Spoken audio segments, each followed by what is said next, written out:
Did you know that despite all the incredible buzz, a staggering 70% to 85% of generative AI projects are actually failing? Wow. Yeah, double the rate of traditional IT projects. It's a truly sobering statistic when you think about the sheer hype around this tech. Absolutely sobering. Welcome to the deep dive. Today we're plunging into the implementation chasm, why generative AI projects fail, and how to engineer success. Sounds crucial. Our mission today is really to unpack these insights for you, offering, a genuine shortcut to understanding not just the critical pitfalls, but maybe more importantly, the actionable strategies to avoid them. Getting ahead of the curve. Exactly. We're moving far beyond the endless hype that tends to cloud so much discussion around AI. Instead, we're confronting the operational reality. So nuts and bolts. Right.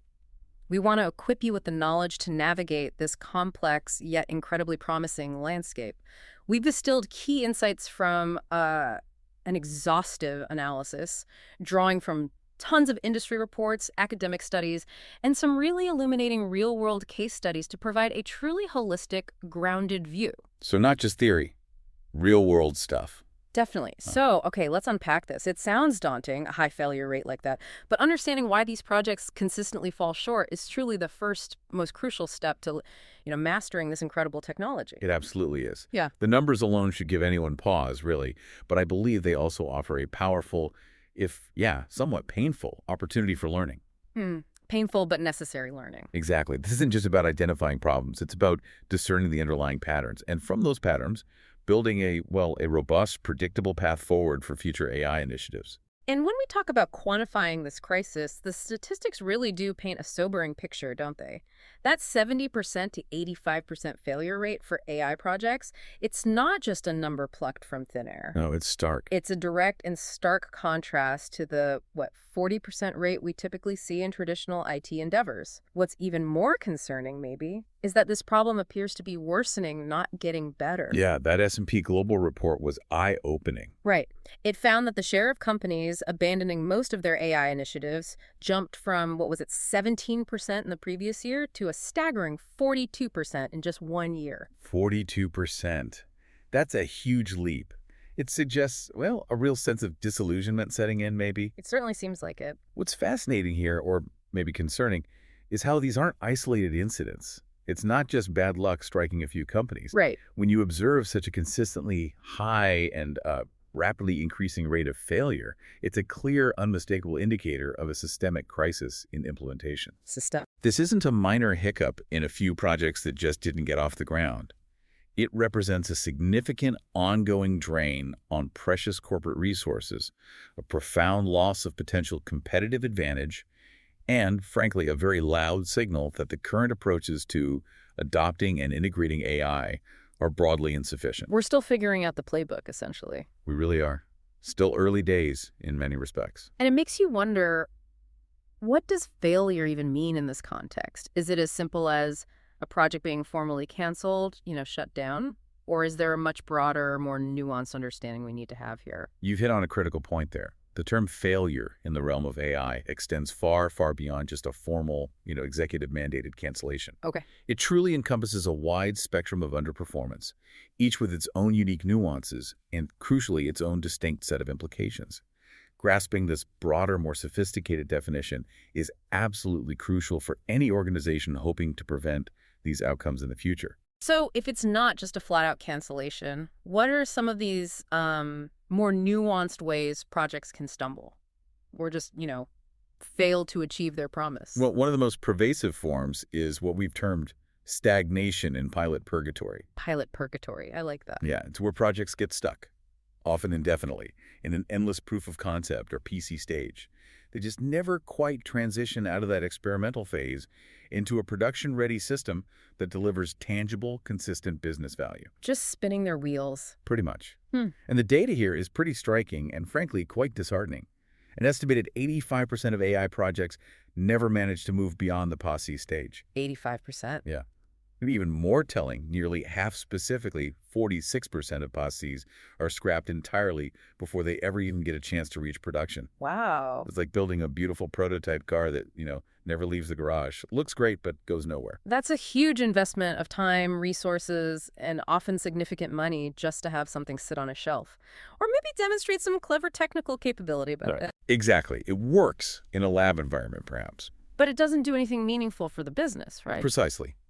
And that leads us seamlessly to another crucial definition of failure. Failure to deliver business value. Okay. In these scenarios, the project might indeed be technically functional. It might even be deployed and running. However, it simply doesn't solve a meaningful, high-priority business problem or generate a positive, measurable return on investment. So the tech is fine, but it's aimed wrong. Essentially, yes. As the report succinctly puts it, the AI works, but it doesn't matter. It essentially becomes a sophisticated solution looking for a suitable problem. A solution in search of a problem. Heard that before. And ultimately, it just gathers digital dust due to its sheer irrelevance to core operations. And then there's the human side of things, something you called the adoption void. I can easily imagine a system being perfectly built, technically sound, but then nobody actually uses it. That must be incredibly frustrating for the teams. Oh, absolutely. This is a very significant and perhaps the most underestimated form of failure. Really? Underestimated? I think so. The system is built, it's deployed, but the intended end users, the very people it's designed to help, actively refuse to adopt it, resist its implementation, or in some truly surprising cases, even consciously sabotage it. Sabotage it. Wow. Yeah. This resistance often stems from deep-seated fears, maybe a profound lack of trust in the technology or the process, or simply insufficient training and understanding. There's a truly striking statistic on this that bears repeating. Go on. As many as 31% of workers admit to actively sabotaging their organization's AI efforts. 31%. Actively working against it. Actively sabotaging. This kind of internal resistance can render the entire technological investment completely moot, no matter how brilliant the underlying AI might be. It's like gifting someone a state-of-the-art kitchen appliance they then just refuse to plug in. Useless. Wow, 31%. That's really eye-opening and honestly a bit alarming. It speaks to a level of internal friction that goes way beyond mere inertia or, being slow to adapt. It really does. And then there's this uniquely modern twist on failure that I find particularly unsettling. Catastrophic success. What exactly does that imply? How can success be catastrophic? Catastrophic success is, as you say, unsettling, precisely because the project actually works exactly as designed. It often performs its function flawlessly from a technical standpoint. Wait, so it works. But in doing so, it inadvertently creates unacceptable ethical, legal, or reputational harm. This can manifest in various terrifying ways, a system that unknowingly perpetuates systemic bias from its training data. Right, like discriminatory hiring. Or a chatbot that confidently fabricates damaging or misleading information. We've seen examples of that. Or a tool that inadvertently leaks sensitive corporate or customer data. Oh, that's bad. It's a truly dangerous prospect because the system isn't malfunctioning. It's doing precisely what it was built to do, but with unforeseen and devastating consequences for the organization or its stakeholders. Think of a super efficient robot that, accidentally demolishes the wrong building. It worked, technically, but with disastrous results. Okay, I see. The outcome is catastrophic, even if the process worked as intended. Exactly. Understanding these nuanced definitions of failure is just crucial because it allows organizations to identify and prevent problems before they escalate into full-blown crises. It's not just about building something, but building something genuinely useful, consistently trusted, and fundamentally safe. So given this consistently high rate of failure across so many AI projects, how should we as organizations or leaders think about it?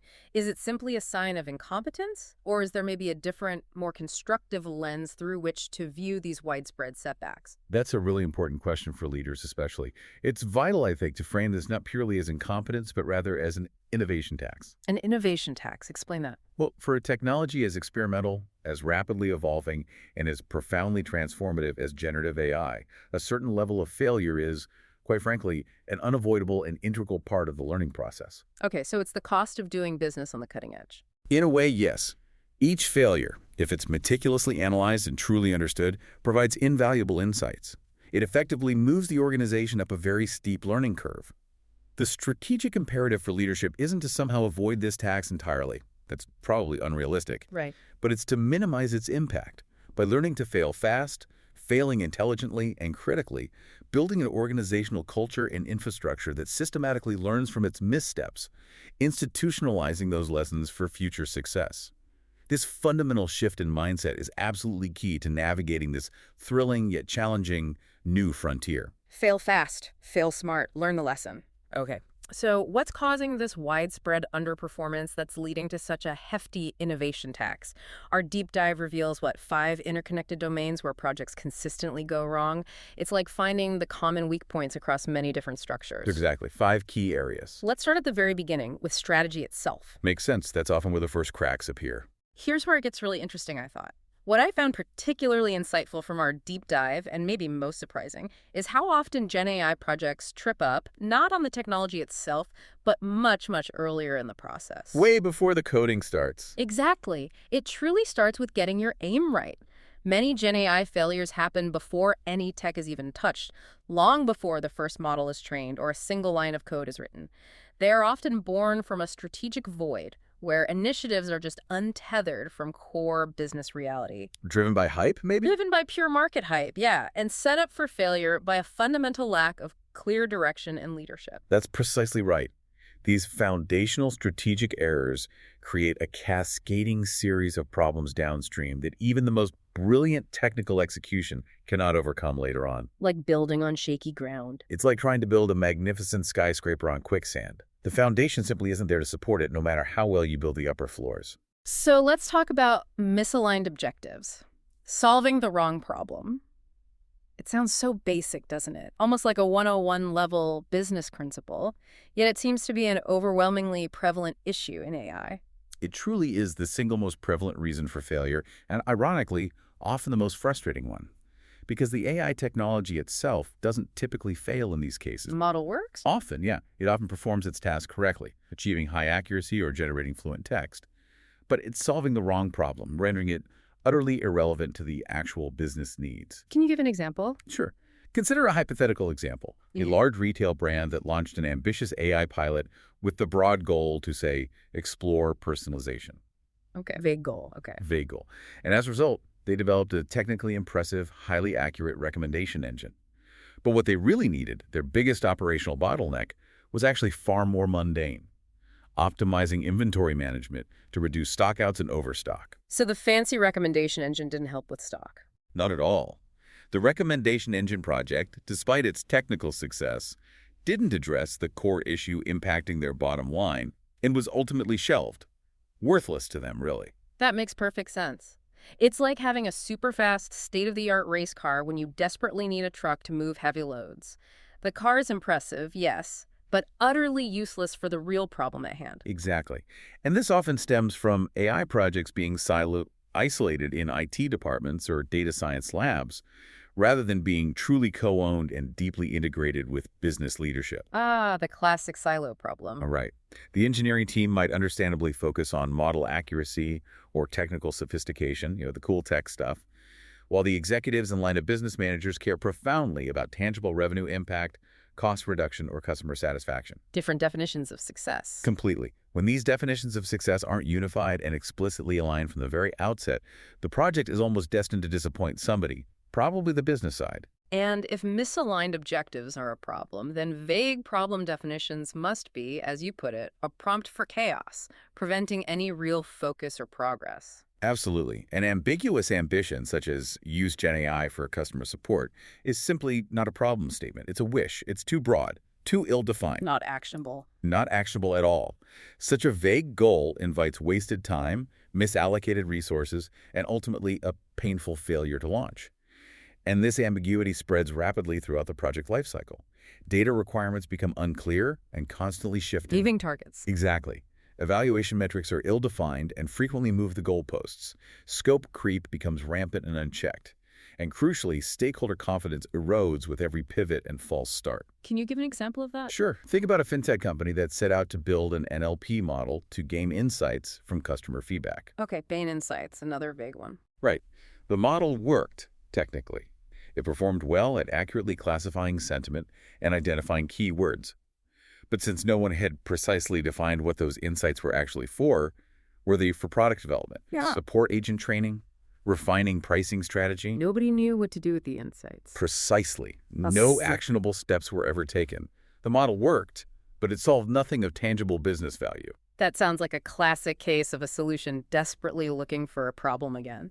And then there's the ROI mirage. Everyone hears about these massive, almost fantastical returns on investment from AI, but it seems like many projects are greenlit on completely unrealistic, overhyped expectations. This is a direct, unavoidable consequence of those vague objectives and a general susceptibility to market hype, isn't it? Seems like it. Projects are too often approved based on a mirage of potential value, influenced by exaggerated claims, and an expectation of magic or moonshot returns on usually compressed timelines. They want results yesterday. Exactly. And this fuels what we call overpromise underdeliver syndrome, a recurring and damaging pattern that has historically driven past AI winters, those periods of reduced funding and interest in AI. Right, when the hype crashes. Yeah.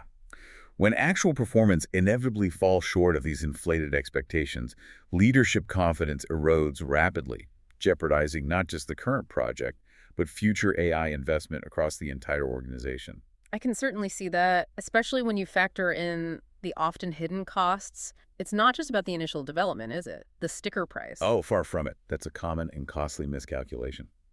The upfront investments for developing or fine-tuning custom AI models can indeed range from $5 million to $20 million, sometimes even more. Big numbers. Serious money. But these initial technology costs are frequently dwarfed by the hidden long-term expenses of ongoing maintenance, continuous retraining of models, and, most significantly, the vast costs associated with change management, which can cost up to 3 times the price of the technology itself. 3 times? Wow. Yeah. For example, banking firms, excited by early reports, might expect AI-driven trading algorithms to immediately and consistently outperform human traders. They often find their initial excitement quickly soured when the ROI timelines prove far too optimistic for such a complex and volatile domain, especially once those huge ongoing operational costs are factored in. And this ties into the shiny object syndrome, chasing trends, instead of solving genuinely important business problems. It's almost like buying the latest, most expensive gadget just because it's new and flashy, not because you actually need it or it genuinely solves a problem in your life. Precisely. This is a classic leadership pitfall. Pursuing a technology for its own sake, a hammer looking for a nail, rather than as a targeted tool to solve a specific validated business problem. Keeping up with the Joneses, tech edition. Yeah, it's often a reactive decision, fueled by a fear of missing out or a direct reaction to competitor actions. And this approach leads to shallow implementations, often delivering no real customer value. Or even worse, it results in severe over-engineering, where a complex GenAI solution is built for a problem that simpler, much less costly solutions, maybe like a few lines of SQL, could have addressed far more efficiently. The cautionary tale here, of course, is IBM Watson for oncology. It was supposed to revolutionize cancer treatment, heralded as a breakthrough after that Jeopardy win. Indeed. After its rather impressive Jeopardy victory, which showcased its natural language processing capabilities, Watson was perhaps too ambitiously thrown at a wide array of incredibly complex healthcare problems. The critical error was a lack of focus on a single, well-defined problem to solve. Tried to boil the ocean. Pretty much. The result was an enormously expensive, technically complex system that, despite its underlying power, provided little tangible practical value to doctors in their daily workflows. It simply failed to meet its highly ambitious goals for cancer care, becoming a prime example of a hammer looking for a nail on an epic scale. And all of these strategic missteps, the vague aims, the unrealistic expectations, the chasing of trends, lead back to one crucial element: leadership. The consequences of absent executive sponsorship seem to be catastrophic, allowing these projects to just drift and ultimately fail. They absolutely are. According to Gartner, a staggering estimated 85% of AI projects that fail to scale from pilot to production do so primarily because of a fundamental lack of consistent, strong executive sponsorship. 85%, that's huge. It's huge. AI initiatives, particularly those involving generative AI, require significant sustained resources, intense cross-functional collaboration across departments, and a very real willingness to navigate uncertainty and iterate. Takes real commitment from the top. Absolutely. Yeah. Without committed C-suite champions to set a clear, unwavering vision, secure the necessary budget year after year, and drive enterprise-wide alignment, these projects inevitably get bogged down in internal politics, face quiet budget cuts, or simply die a slow, unnoticed death of deprioritization. Just fades away. Right. Successful AI implementation is not a standalone IT project. It is a core business transformation that fundamentally requires rewiring how the company operates. This level of deep organizational change can only be driven from the very top. So it's almost like a vicious cycle. A vague problem definition leads to no measurable key performance indicators, which then leads to no clear return on investment, then eroded confidence from leadership, and ultimately withdrawal of sponsorship and inevitable failure. Spot on. It's a self-fulfilling prophecy, really. A feedback loop of disappointment. That's a good way to put it. What's fascinating here is how these strategic missteps cascade and amplify each other. You can have the most brilliant engineers, the most cutting-edge models, but if you're solving the wrong problem, operating under unrealistic expectations, or critically don't have consistent, unwavering executive backing, you're quite literally building on strategic quicksand. The technological brilliance won't save it. Okay, so even with the solid strategy, let's say you've nailed the problem and secured leadership buy-in, you're feeling good. Yeah. But the very foundation of AI, which is data, can still bring projects crumbling down. It's like building that beautiful house, but on a foundation of sand. Precisely. Let's delve into the data dangers. You know the classic saying, garbage in, garbage out? Well, with generative AI, it's not just garbage in, garbage out. It feels more like garbage in, gospel out. And that, to me, represents a whole new, much higher level of risk. That's a very apt way to put it. The report really highlights this, stating that poor data quality is cited as a primary reason for as many as 85% of all AI project failures. 85% linked to data quality. It's a staggering indictment of our data practices, isn't it? This isn't a simple, easily solvable problem of just messy data either. It's a comprehensive issue that encompasses inaccuracy, incompleteness, inconsistency, data being outdated, or simply being irrelevant to the task at hand. All sorts of data problems. All sorts. And the consequences are severe and far-reaching, unreliable predictions, fundamentally flawed insights, and outputs that are misleading at best and actively damaging at worst. This fundamental unreliability fundamentally erodes user trust, which, as we discussed, can sabotage the entire initiative from the inside out, even if the model itself is technically brilliant. I remember reading about that bizarre case. Was it the New Zealand supermarket AI meal planner that, due to some odd data combinations, suggested recipes involving chlorine gas? Yes, that's the one. A pretty extreme and frankly terrifying example of garbage in, gospel out, where the AI confidently presents dangerous information because its data wasn't properly vetted or constrained. Terrifying is right. Another, perhaps more common instance involves a law firm that deployed a GenAI legal research tool. This tool produced flawed case summaries and even hallucinated incorrect legal arguments and fictitious case references, all because its training data was riddled with outdated precedents and inconsistent formatting. Damaging their credibility massively. Severely damaging their credibility and risking legal sanctions. These cases powerfully demonstrate that data quality isn't a secondary concern. It is the absolute bedrock of a reliable, trustworthy, and safe AI system. And it's not just about the quality or cleanliness of the data, but also about inherent bias, right? How exactly does flawed data create unfair or discriminatory systems? It feels like the AI just reflects what it sees, but that reflection can have really damaging real-world consequences. You're spot on. Generative AI models are powerful mirrors. They simply reflect and unfortunately often amplify the societal and historical biases embedded within their training data. It amplifies them. Yes, it can actually make them worse or apply them more consistently than humans might. This is an inherent, almost default risk, especially with models trained on vast, uncurated data sets scraped from the internet or on historical corporate data that, by its very nature, reflects past discriminatory practices in hiring or lending, for example. So it learns our past mistakes. Exactly. When a model is trained on such biased data, it inevitably learns to make biased predictions or generate biased content, leading to discriminatory outcomes that can expose organizations to significant legal liability, regulatory fines, and severe reputational damage. So like Amazon's infamous AI recruiting tool that famously learned to discriminate against women, that's a prime example, isn't it? It's the classic example. Amazon's tool, trained on a decade of the company's own historical male-dominated hiring data, learned to penalize resumes that included the word women's and inadvertently favored male-coded verbs. The bias was so deeply ingrained. Baked right in. Baked right into the training data, and then subsequently amplified by the model that it simply could not be technically removed without rendering the model ineffective. Yeah. Ultimately, the project had to be abandoned. Couldn't fix it. Couldn't fix it. Similarly, studies have repeatedly shown that facial recognition systems often exhibit significantly higher error rates for women and people of color, particularly dark-skinned females, due to training datasets overwhelmingly composed of images of white men. These bias systems have, tragically, even led to documented cases of wrongful arrests. Terrible consequences. Absolutely. This isn't a bug in the code. It's a default risk stemming from the data itself. Proactive bias identification and mitigation strategies are absolutely crucial, non-negotiable. So simply relying on traditional data quality metrics isn't enough anymore. It sounds like AI-ready data is a fundamentally new paradigm requiring a completely different approach. That's entirely correct. AI-ready data demands a fundamentally different and far more demanding approach compared to traditional business intelligence. It's not just about being clean. It must be, well, several things. Like what? First, fit for purpose. Data needs to be meticulously tailored to specific GenAI use cases and model types. What's perfect for an LLM generating summarizations won't necessarily be right for an image generator or a code generation model. There's no one-size-fits-all data. Got it. Tailored. Second, representative.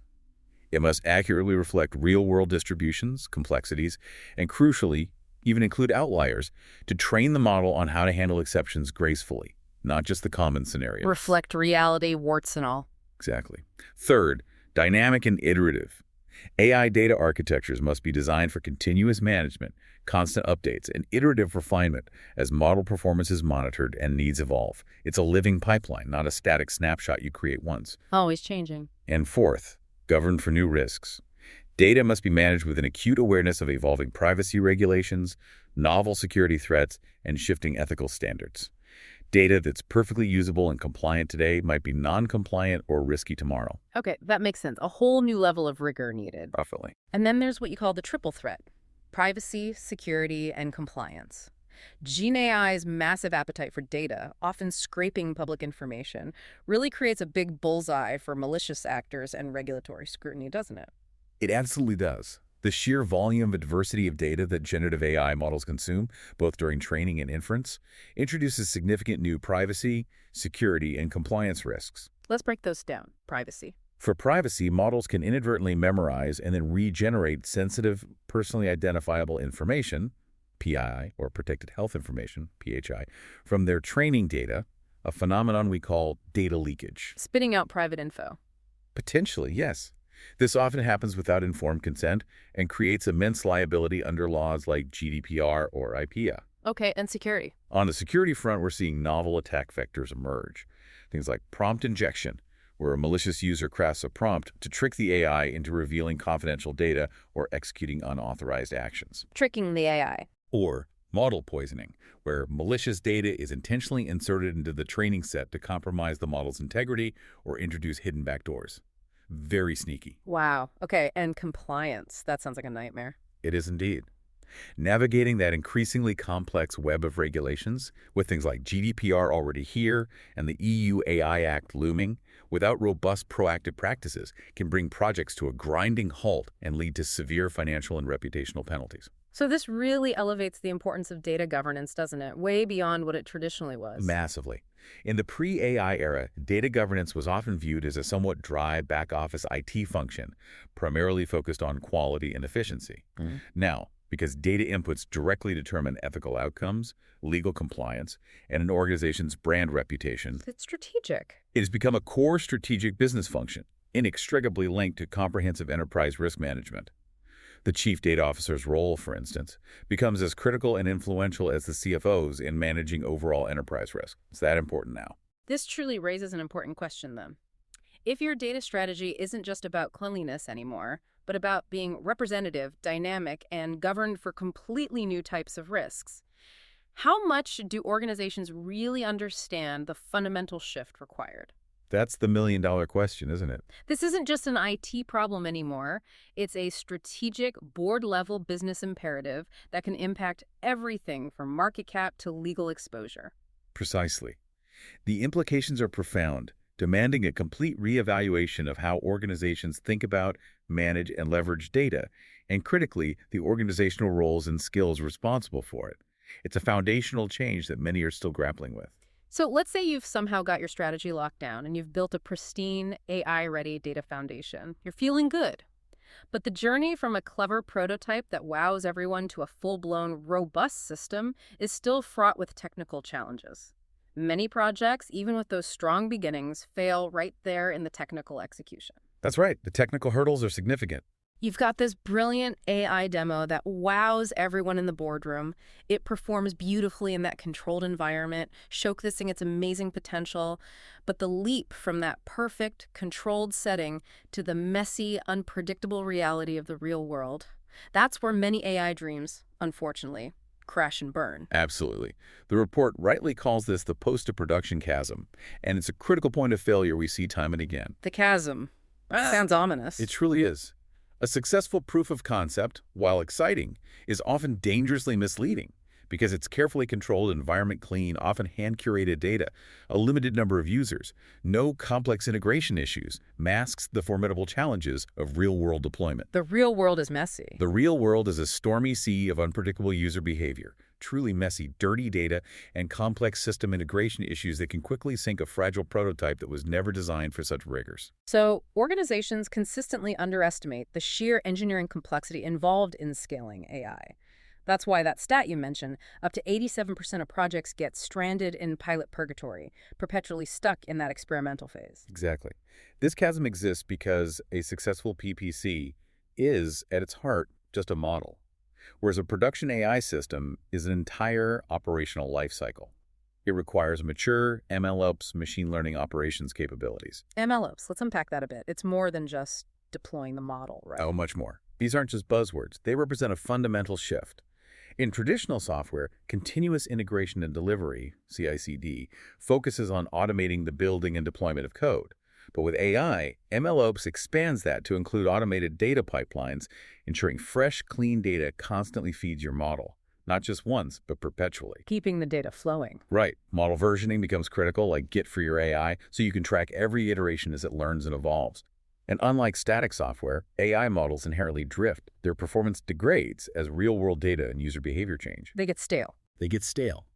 MLOps incorporates automated real-time monitoring to detect this drift, and then triggers automated retraining and redeployment. These robust capabilities are often completely absent in the pilot stage, and building them requires significant, specialized engineering effort that many organizations are unprepared for. So without MLOps, it's not really sustainable. Without them, your AI project isn't truly a system. It's a fragile prototype, destined to break or become obsolete very quickly in the real world. And then there's the hallucination dilemma. This seems like a fundamental inherent challenge of generative AI, doesn't it? Models are probabilistic, optimized for plausible patterns and coherence, not necessarily factual truth. They kind of make stuff up. That's right, they do make stuff up. This leads to hallucinations. The model's tendency to generate content that is false, entirely fabricated, nonsensical, or completely disconnected from reality, yet presented with remarkably fluent and confident language. Confidently wrong. Exactly. And these aren't simple technical bugs that can be easily patched away. They represent significant business, legal, and even security risks. Like that Air Canada chatbot case, where it fabricated a bereavement fair policy for a customer and Air Canada was held liable. Precisely. Or the law firm whose AI generated fictitious case references, leading to sanctions. These are real-world consequences, not just academic curiosities. These things have teeth. And there's also a security risk you mentioned, slop squatting. Sounds weird. It is weird, but dangerous. Imagine a developer using an AI code assistant, asking it to, say, generate a function to process sensor data. The AI, in its probabilistic way, might hallucinate and confidently suggest importing a library called Sensor Toolkit Pro, something that doesn't actually exist on any legitimate public repository. Okay, made up a library name. That's the slop part. Now, a malicious actor is squatting. They're actively scanning public code suggestions or outputs from AI assistants for these hallucinated library names. The moment Sensor Toolkit Pro appears, they quickly create and upload a malicious software package with that exact name to a public package manager like NPM or PyPI. Oh, I see where this is going. Right. The unsuspecting developer then copies the AI-suggested code, tries to install Sensor Toolkit Pro as part of their build process, and unwittingly downloads the malicious version, Yeah. introducing malware into their system. Wow. That's incredibly insidious. The AI itself provides the attack vector. It's an incredibly insidious supply chain attack. It demands a new level of scrutiny for any AI-generated code, especially when it suggests external dependencies. You have to verify those don't just look plausible, but actually exist and are legitimate. That's terrifying. Okay, beyond hallucinations and these new attack vectors, there are also huge infrastructure, scalability, and cost overrun challenges. Hmm. AI projects, especially GenAI, are exceptionally resource intensive. It's like, as you said, expecting a spaceship to run on AA batteries. Indeed. A common and costly failure is the gross underestimation of the sheer computational power, data storage, and the associated financial investment required. Attempting to layer sophisticated AI tools onto outdated legacy systems is often a recipe for disaster. They just can't handle it. These brittle systems simply can't support the high-volume, low-latency data pipelines that modern AI requires.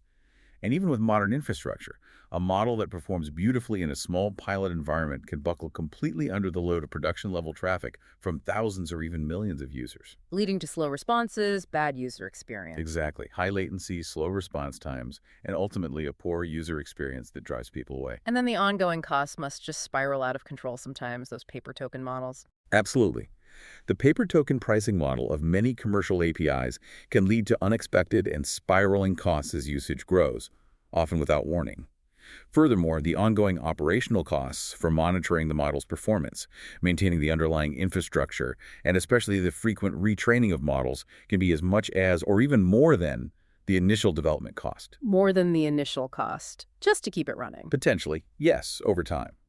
Many organizations simply lack the FinOps practices, financial operations for the cloud to track, optimize, and forecast these costs, leading to projects that become financially unsustainable in the long run. The sticker shock comes later. This leads directly to another critical issue, the long tail of maintenance, or what you call model drift and decay. AI is definitely not set and forget, is it? That's a fatal misconception that derails countless projects. Unlike traditional software, which remains largely static once deployed, AI models are inherently dynamic. Their performance and accuracy inevitably degrade over time. This is model drift. Why does that happen? As real-world data patterns diverge from the original training data, maybe user behavior changes, market trends shift, or new types of data emerge that the model hasn't seen. So the world changes and the model doesn't keep up. Exactly. Without continuous automated monitoring to detect this drift and a robust process for retraining the model on fresh, relevant data, the model quietly becomes obsolete. Its predictions grow increasingly unreliable, and its business value simply evaporates. This isn't a one-time fix. This is a significant and perpetual operational burden. So it sounds like organizations need to shift their mindset entirely, from viewing AI as a project with a defined endpoint to seeing it as a new permanent operating model. Exactly that. The true transformative value from GenAI comes from rewiring how companies run and treating AI capabilities as a core operating model, not just a temporary feature or a one-off initiative. A fundamental change. It requires a profound organizational shift, away from temporary project-based thinking toward establishing permanent cross-functional teams with long-term ownership, dedicating consistent budgets for ongoing operations, and a strategic focus on building a scalable, reusable AI platform rather than just a series of isolated one-off solutions. It's an ongoing commitment to a living system. If we connect this to the bigger picture, it highlights that GenAI isn't just a new piece of software. It's a living system, almost like a continuously evolving organism. And like any living system, it needs continuous care, adaptation, and significant ongoing resources to thrive and deliver value in the wild, unpredictable environment of real-world operations. Precisely. It's an ongoing commitment, not a one-time deployment. It demands constant nurturing, constant feeding of data, constant monitoring, just as you would nurture a critical business unit or even a garden. You can't just plant it and walk away. Okay. Even if you conquer the strategic pitfalls, the data disasters, and the technical gauntlet, there's another often underestimated hurdle: people. The human element can, and often does, make or break any AI initiative, no matter how technically brilliant it is. This is so true and so often overlooked until it's too late. Imagine building the most incredible, sophisticated AI tool, pouring millions into its development, only for no one to use it. or worse, for people to actively work against it.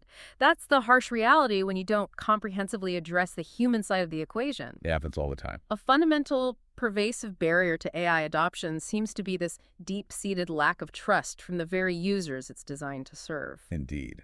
For many employees, AI systems, particularly complex generative AI models, are opaque black boxes. They receive an input, the system produces an output, but the intricate reasoning process in between is often completely unclear and crucially unexplainable. You just don't know why it said that. Exactly. This inherent lack of transparency fuels a very natural and often justified skepticism. When employees observe models producing unpredictable, biased, or factually incorrect outcomes, their confidence plummets rapidly. Understandably so. This distrust is compounded by the lack of clear explainability. If an AI model makes a recommendation that directly contradicts an employee's hard-won experience and intuition, and the system cannot clearly explain its reasoning, the employee will almost always default to trusting their own judgment and probably ignore the AI. And the consequences are severe, aren't they? Active resistance, simply ignoring recommendations, finding elaborate workarounds to bypass the system. It sounds like trust is incredibly multi-layered and fragile in this context. It is. Employees need to trust that the organization has their best interests at heart, that the teams building the AI are acting responsibly and with integrity, and, perhaps most importantly, that the model's outputs are consistently reliable and won't drift or become unreliable over time. This trust deficit is a potent, often invisible, barrier to adoption that can kill a project dead. And underneath that distrust, there's often something even more primal: fear.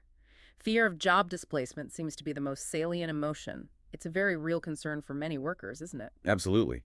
As narratives around AI often focus heavily on automation, efficiency gains, and cost reduction, many workers understandably interpret this as the first tangible step toward their current roles becoming redundant and their hard-earned skills obsolete. AI is coming for my job. That's the fear. This deeply personal fear is a powerful motivator for resistance, which can manifest in various ways, from passive resistance, like a simple refusal to adopt the new tools, to active and even malicious sabotage. Let's reiterate that statistic about sabotage. It's truly striking and really underscores the depth of this human challenge. It bears repeating. Recent research indicates that a significant 31% of workers admit to actively sabotaging their organization's AI efforts. 31%. Sabotaging how? Like feeding it bad data. That's one way. It could include deliberately inputting poor quality data to degrade the model's performance, quietly withholding support or critical information from project teams, or vocally undermining the initiative among peers. Wow. This kind of quiet quitting against AI, or even overt pushback, can render even the most technologically advanced system ineffective. And for some, the fear stems from a more existential place, fueled by science fiction portrayals of sentient, uncontrollable AI, making them deeply reluctant to engage with the technology at all.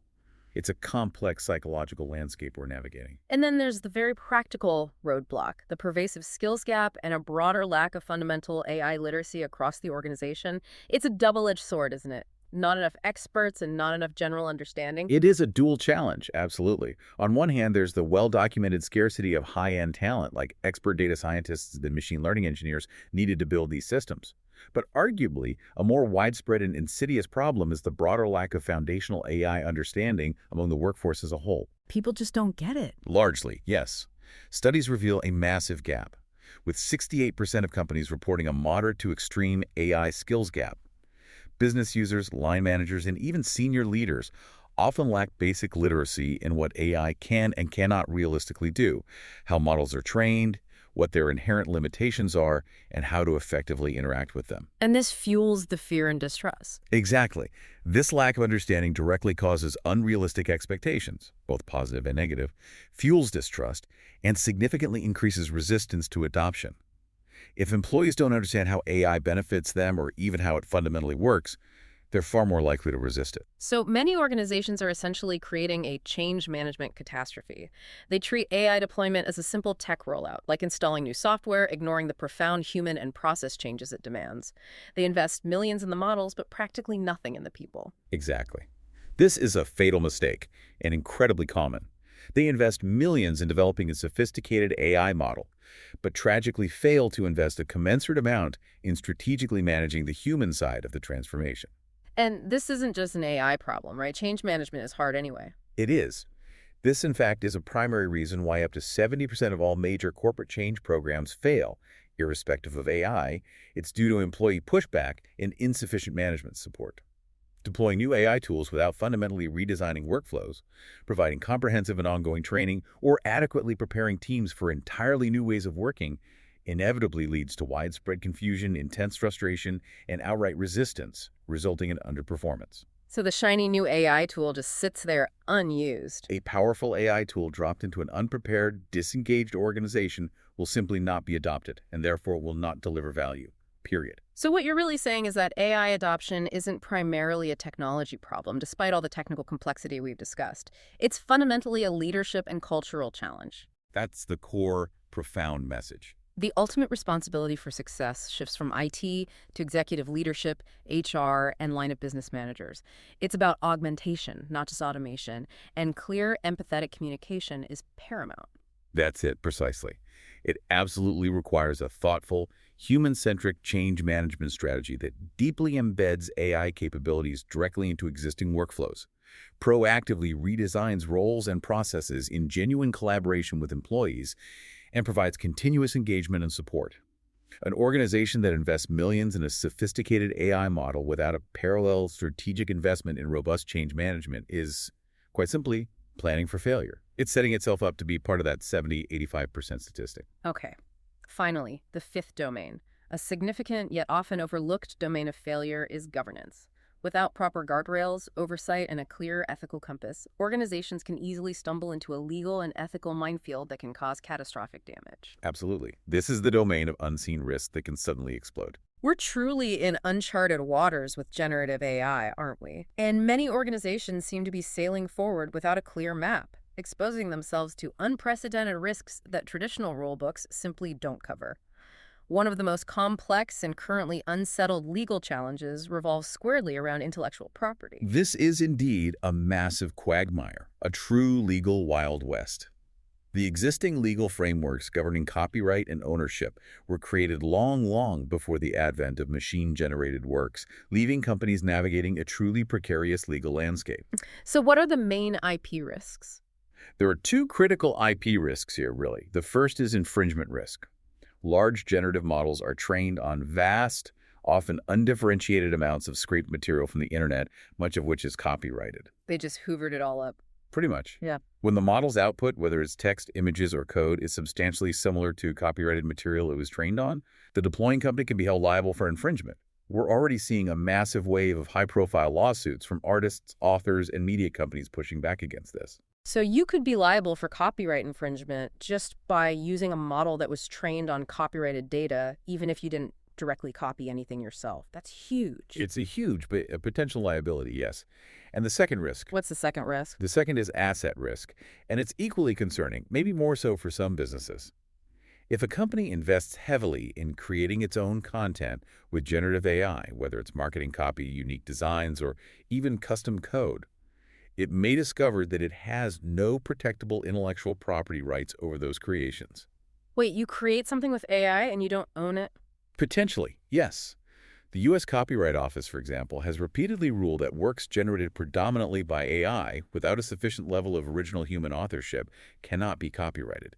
This means your AI-generated assets may have no legal protection from being freely copied and used by competitors, completely undermining your investment. That's a massive blind spot for companies investing significant resources into AI-driven content creation. Yep. Okay. And then there's the accountability vacuum. When an AI makes a significant error, which it inevitably will sometimes, who is ultimately responsible, the lines feel dangerously blurred. This question is critically important and becomes dangerously murky as GenAI systems grow more autonomous and embedded in decision-making. When a biased algorithm systematically rejects qualified job applicants, or an AI-driven financial report contains severe inaccuracies, or a medical diagnostic tool provides harmful advice, who is ultimately held responsible? Who pays the price? Exactly. Liability could conceptually fall on the foundation model developers, like OpenAI or Google, the deploying company, individual employees who interact with the system, or even senior executives. The legal and ethical lines are incredibly blurred, and there's no established precedent yet. It's a lawyer's nightmare, or maybe dream. And the very black box nature of deep learning models must make it incredibly difficult to trace the error, even if you wanted to assign blame or just understand what went wrong. It does. It's often impossible to precisely trace the exact reasoning path or data points that led to a specific output from a complex deep learning model, making forensic audits extremely challenging, if not impossible. This inherent lack of auditability and explainability is a major obstacle, especially in highly regulated industries like finance, healthcare, or legal, where transparent, auditable decision-making is often a fundamental legal requirement. So many large organizations have these high-level, well-intentioned, responsible AI principles: fairness, accountability, transparency, safety, beautifully written up somewhere. But the real failure is in operationalizing them, right? They often remain aspirational statements on a corporate website or in a glossy report. Correct.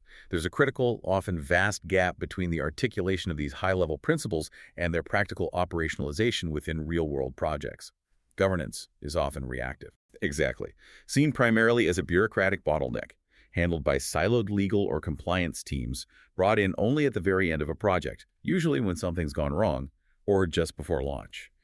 This backward-looking approach fails to proactively manage unique emerging risks like algorithmic bias, privacy violations inherent in data use, the generation of toxic or harmful content, or the misuse of the technology. This traditional reactive approach is perpetually one step behind the new threats AI creates. So what's the emerging best practice to avoid this reactive trap and operationalize responsible AI effectively? How do you make it real? The fundamental shift needed is toward a proactive, deeply embedded, and increasingly automated governance model. This involves building, ideally, a centralized AI platform where governance is embedded by design into every stage of development from the very beginning. Governance by design, what does that look like? Components would include things like automated guardrails that continuously scan for bias and sensitive PII leakage during development and deployment, centralized AI gateways that enforce access policies and usage limits consistently across all projects, and the widespread use of policy as code to ensure compliance is built into the development workflow automatically, not bolted on as an afterthought. So it becomes part of the engineering process. Precisely. This transforms governance from a perceived bottleneck into a powerful strategic enabler. It provides a pre-vetted, secure, compliant, safe sandbox for developers, which ironically actually accelerates innovation because teams can build with confidence within known boundaries. That makes sense. Build faster because you know the guardrails are there. Yeah. This truly raises an important question, though. Are organizations really ready for the sheer breadth and depth of new risks GenAI introduces? It's not just about what the AI does, but who's liable when it goes wrong, how you ensure it's not simply reflecting society's worst biases at scale, and how you protect your own intellectual property. It demands a completely new, integrated approach to risk management that goes far beyond traditional IT security or legal review. Absolutely. The traditional risk models and organizational structures are often insufficient for this new paradigm. It's a fundamental reevaluation of enterprise risk that requires cross-functional expertise and continuous vigilance. It's a board-level conversation. Okay, this detailed look at why generative AI projects so often fail can feel, well, overwhelming. It's like a litany of potential disasters waiting to happen. But the good news, and what we want to focus on now, is that there's a clear, actionable path forward. Our deep dive concludes with a comprehensive framework for success, systematically addressing each of these pitfalls we've discussed. Yes, moving from the problems to the solutions. Exactly. The goal isn't to avoid failure entirely. We've already established that's an innovation tax you probably have to pay. The goal is to learn how to fail intelligently, how to minimize that tax, and how to turn setbacks into stepping stones for real progress. And that's precisely where this 5-phase framework comes in. Think of it as your blueprint for systematically de-risking your GenAI initiatives and engineering success. This framework is indeed a prescriptive, actionable methodology. It synthesizes best practices gleaned from successful implementations and rigorous analysis across all the critical domains we've covered: strategic, data, technical, human, and governance. It's designed as an adaptive approach, not a rigid checklist, because AI, by its nature, requires agility and learning.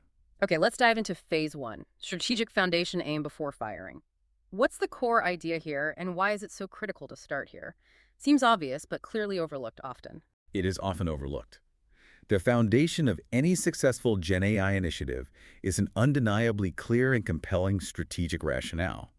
It's about ensuring the project is precisely aimed at the right target before any significant resources are committed. So how do you do that? This means fundamentally shifting your starting point.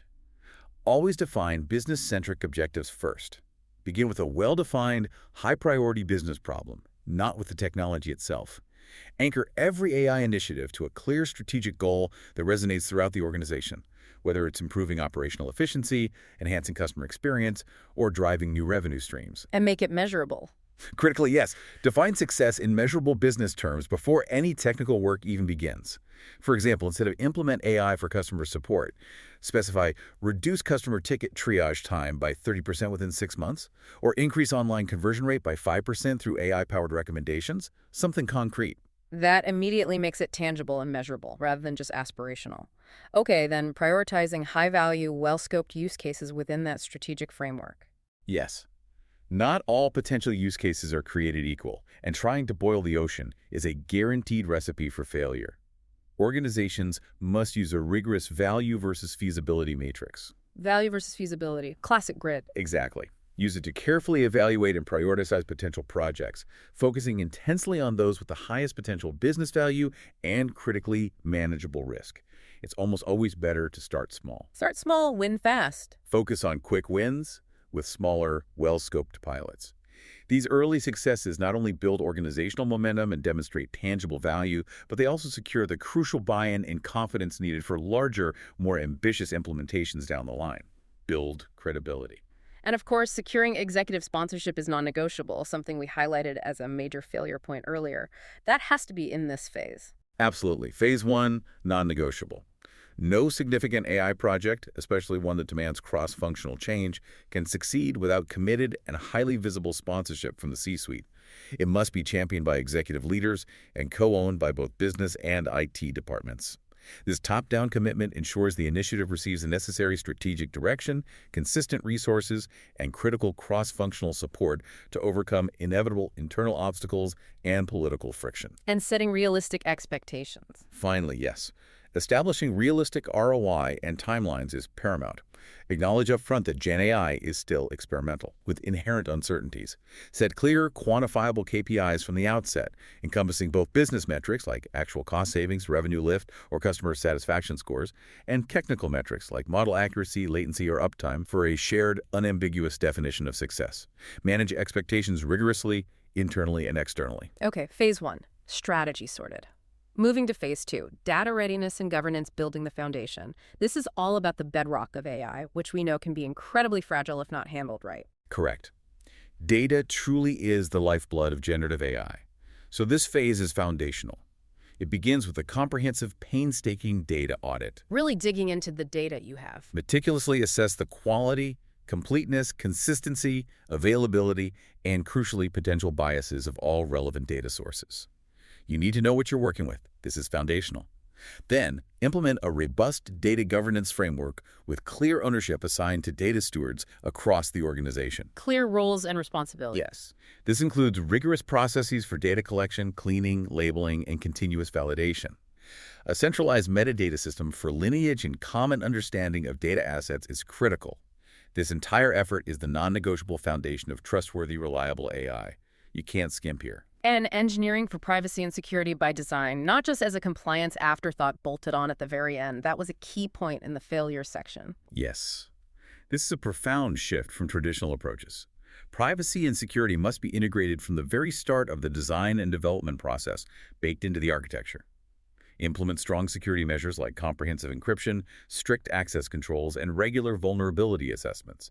Employ privacy-enhancing techniques such as data minimization, anonymization, and differential privacy where applicable. And keeping an eye on the regulations. Ensure proactive, continuous compliance with evolving regulations like GDPR, the EU AI Act, and CCPA.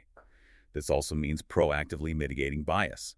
Identify and mitigate biases in both data sets and models throughout the lifecycle. How do you do that proactively? This involves using diverse and truly representative data, conducting regular independent bias audits, and employing advanced technical methods like causal analysis or counterfactual analysis to understand model behavior.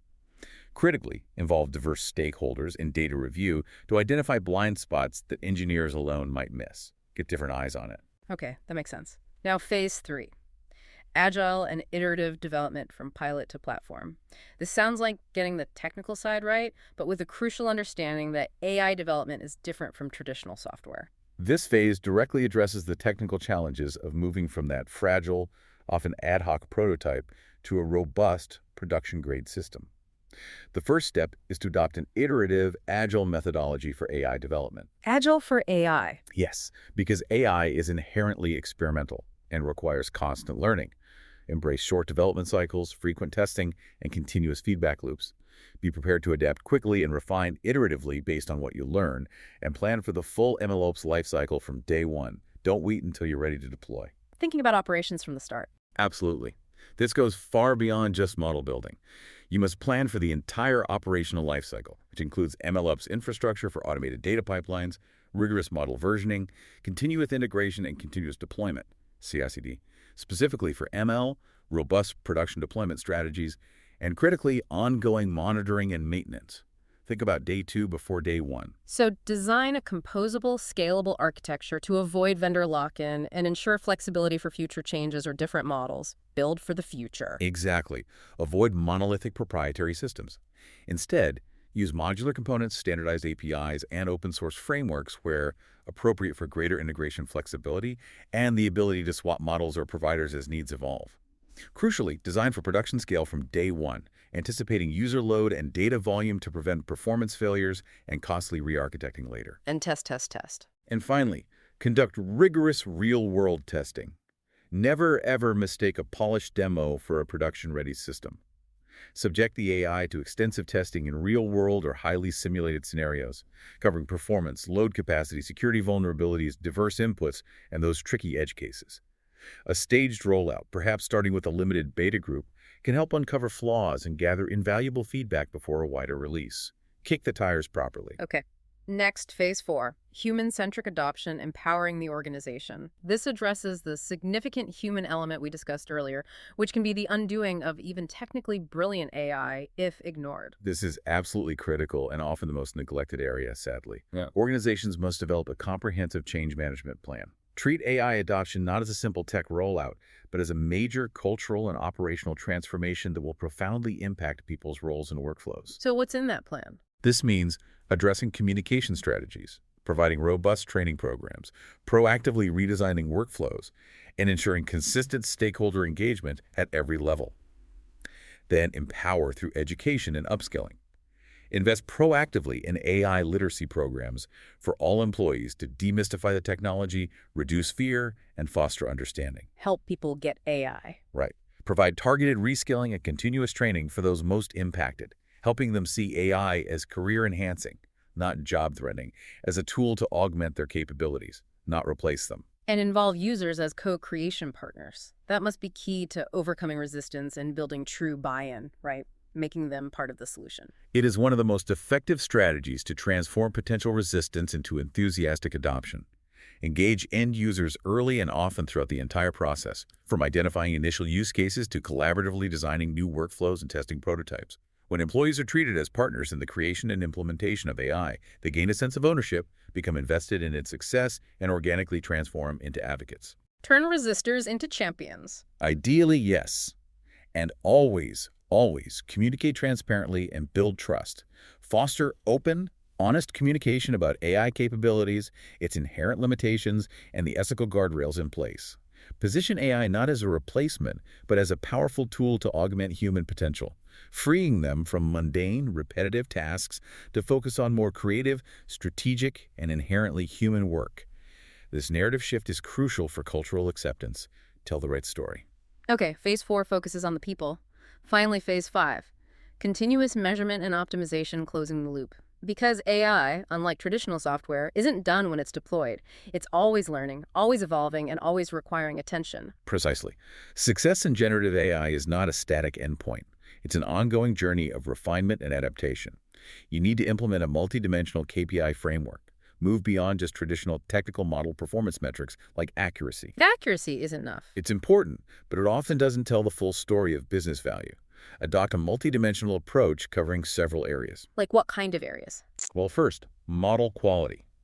Things like groundedness, which is essential for RE-based knowledge bots to ensure they prevent hallucinations and stick to factual information.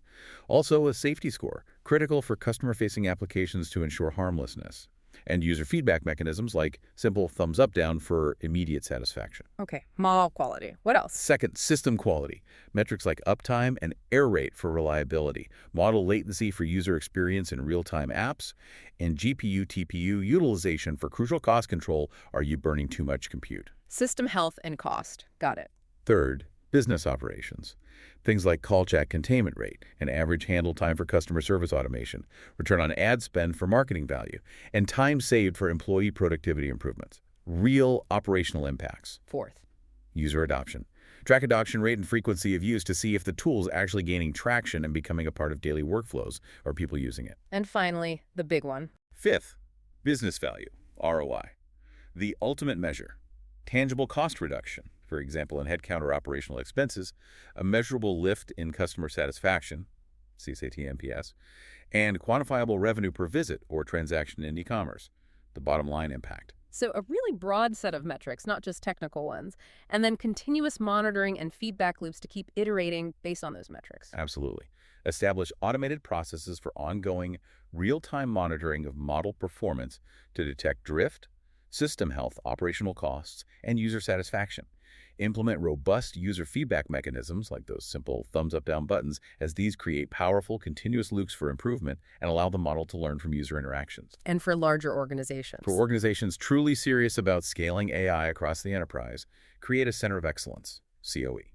This centralized hub codifies best practices, manages the core AI platform, governs standards, and ensures learnings from one project disseminate across the entire organization, preventing teams from repeatedly reinventing the wheel and accelerating overall innovation maturity. What's abundantly clear from this framework, looking at all 5 phases, is that this isn't just about getting the tech right. It's about an integrated, holistic approach that weaves together strategy, data, sophisticated engineering, a deep understanding of people, and continuous improvement. It's a complete operational shift for an organization, not a one-off project that you just deploy and forget. Exactly. It's about nurturing a complete, complex ecosystem that needs constant care and strategic direction to thrive and deliver sustained value. It's a marathon, not a sprint. Okay. To truly solidify these lessons, it often helps to put faces to these failure categories, doesn't it? Let's examine some well-known AI missteps, some high-profile examples of projects gone awry, and see exactly where things went wrong according to the framework we've just discussed. Apply the framework to reality. Good idea. Lessons learned from the real world are always powerful. Let's examine some well-known AI missteps and break them down using the framework we've just discussed. First up, the much-talked-about IBM Watson for oncology. Its stated goal was truly ambitious: to revolutionize cancer treatment by providing oncologists with personalized, evidence-based recommendations, drawing from vast medical literature. Huge goal. Huge goal.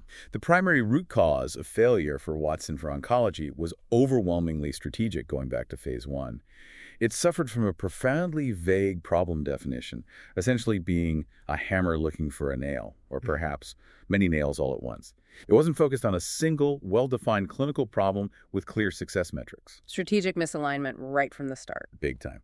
On the data side, phase 2, a significant issue was that it was initially trained on a relatively small number of hypothetical patient cases and, crucially, was biased by doctors' existing preferences and opinions rather than truly objective, real-world clinical evidence. The data wasn't representative or fit for purpose. So bad data compounded the bad strategy. Yes. And technically, phase 3, it failed to translate effectively from a controlled, laboratory-like environment to the immense complexity, nuance, and variability of real clinical practice. The leap from demo to real-world utility, that post-EDA production chasm, was simply too great. So the primary lesson here is that a technically powerful AI, no matter how advanced its underlying capabilities, is utterly useless without a well-defined business problem it's intended to solve and a foundation of high-quality, truly representative, real-world data to learn from. Technology cannot and will not compensate for a fundamentally flawed strategy. Precisely. It's a powerful illustration of strategic failure cascading through data and technical execution. You need that solid foundation. Next, Amazon's well-publicized AI recruiting tool. Its goal was simpler, maybe. automate resume screening to identify top talent, and improve hiring efficiency across the company. Here, the failure was deeply rooted in the data itself, phase 2 again. The model was trained on 10 years of Amazon's own historical hiring data. Unfortunately, this historical data contained ingrained gender bias, reflecting past hiring patterns that favored men in technical roles. Learning the company's own past biases. Exactly. This directly led to a governance failure, phase 5, as the system ended up perpetuating and even amplifying that historical bias, resulting in discriminatory outcomes where qualified female candidates were unfairly penalized. Technically, phase 3, the ingrained bias, proved so fundamental to the model's learned patterns that it simply could not be effectively removed or mitigated without making the model entirely ineffective. They couldn't debias it without breaking it. Essentially, yes. Ultimately, the project had to be abandoned. The primary lesson being that AI models are powerful pattern matching machines, and they will absolutely learn and scale any biases present in their training data. Therefore, robust data governance and proactive bias mitigation strategies are not just good practice. They are absolutely critical for avoiding discriminatory, legally problematic, and reputationally damaging outcomes. A non-negotiable in today's AI landscape. It's a profound responsibility that starts with the data. Our third example is McDonald's AI drive-thru, which recently saw its pilot project with IBM sunsetted. The stated goal was to improve drive-thru efficiency and accuracy using an AI voice agent for taking orders. Seems like a reasonable goal. A reasonable goal, but the execution hit snags primarily in phase 4, the human factors. The AI system, despite significant investment, fundamentally failed to handle the immense complexity and variability of real-world customer interactions. Think about diverse accents, persistent background noise from the car or street, or the sheer complexity of highly customized or large family orders. Real life is messy. Very messy. This consistently led to frustrating and often comical user experiences for customers. Technically, phase 3, the system simply wasn't robust enough for that chaotic production environment, resulting in persistently high error rates, like famously ordering hundreds of chicken nuggets by mistake. Adding bacon to ice cream, things like that. Exactly. And strategically, phase 1, it failed to consistently deliver on its core business value proposition of improving accuracy and expediency, which was its whole point. It often slowed things down or created new problems for human staff to fix, undermining the ROI. So the primary lesson here is that you should never underestimate human-computer interaction complexity, especially in high-volume, noisy, or nuanced environments like a drive-thru. A system that works perfectly in a lab setting can easily fail spectacularly in the real world when confronted with genuine human variability. Ultimately, success is measured by user adoption and satisfaction, not just technical functionality. You really have to pick the right channels and contexts for AI, forcing it into a workflow where it underperforms or where human nuances are critical, damages trust, and brand reputation. Maybe the drive-thru just wasn't the right place yet. It seems that way. The tech wasn't quite ready for that specific chaotic environment. These examples truly highlight how failures in one area inevitably ripple into others, don't they? A human element, data bias, or a simple lack of strategic clarity can bring even the most sophisticated technology to its knees. What stands out to you most clearly from these examples? For me, it's the sheer interconnectedness, just as you said. You can't just fix one thing in isolation and expect success. You might have great tech, but if the data is biased, it fails. You might have great data, but if users won't adopt it, it fails. You might have user adoption, but if the strategy was wrong, it fails to deliver value. It truly is a system of interlocking components: technical, human, data, strategic, governance. You need to address all of them. Yeah, a holistic view is essential. And that leads us to our final thoughts. So, where does that leave us? Let's bring it all together with a final thought on navigating this incredibly exciting, yet undeniably challenging era of generative AI. Okay, let's wrap it up.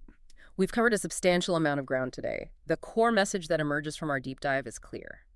The high failure rate of generative AI projects is systemic, not incidental, and it's interconnected across strategic, data, technical, human, and governance domains. That seems undeniable now. The evidence is strong. However, we've also reframed it quite deliberately as an innovation tax. The necessary, unavoidable cost of learning to master a truly paradigm-shifting technology that is redefining how we work and live. It's the price of admission, in a way. The good news, and something we truly want to emphasize, is that success isn't about somehow avoiding failure entirely. That's an impossible goal in such a new field. Instead, it's about building a resilient, adaptable, and critically, a learning organization. Learning from failure. An organization that can fail intelligently, extracting every possible lesson from its missteps, and systematically de-risk its path to innovation. The comprehensive framework we provided today offers a clear, actionable methodology for transforming that inherent risk into a calculated strategic investment. So your key takeaway for today: embrace a holistic, truly business-driven approach to generative AI. It's about aiming before firing, about building solid data and robust strategic foundations, treating AI not as a temporary experiment, but as a permanent operating model. And the people. And perhaps most crucially, placing the human element, the culture, the skills, and the trust of your organization's people at the very center of your AI strategy. As generative AI continues its rapid evolution, the organizations that truly thrive, that genuinely unlock its transformative power, won't necessarily be the ones with the most advanced, bleeding-edge models. They might be, but not necessarily. Instead, they will be the ones with the most advanced learning capabilities, the ones that can adapt the fastest. So, the final provocative thought for you, the listener. How will you ensure your organization is designed to learn from its inevitable missteps, big or small, and effectively turn them into invaluable milestones on the path to true, impactful innovation? A question worth pondering. Thank you for joining us on this deep dive.